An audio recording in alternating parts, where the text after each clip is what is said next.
So back to the ways that they financially sabotaged me. Here's the 45. Starting with 15. They disrespected me and undermined me in my own home. Disrespected me in my boundaries and anything that had to deal with business in time. 16.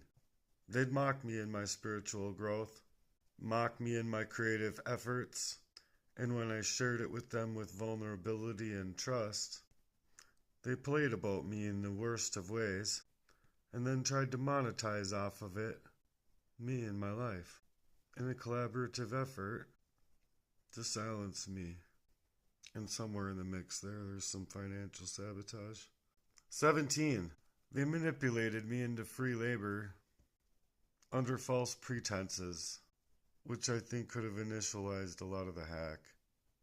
Anyways, 18. Upon gaslighting and the psychological torment and the emotional warfare stages and then breaking and entering into my home without my whereabouts and wherewithal to know the difference, they would work to set things up in my home in order to cause for blight, which caused for damage in my own psyche and ability to figure out how do we move through this stuff and get out of this position. Among other things, at Menards, almost in tears, crying, just looking at the camera gear. And then thinking about all the stuff that I had to fix. So it really broke my spirits when the police couldn't give me my police report back to me so that I could work up on my stories. Anyway, lots of financial ruin in there.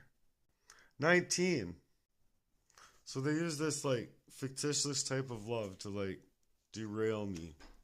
But it wasn't love. Initializing, utilizing, and obtaining my love as a complete weapon for a long period of time. 20. They kept me in survival mode so that I wouldn't have time to thrive.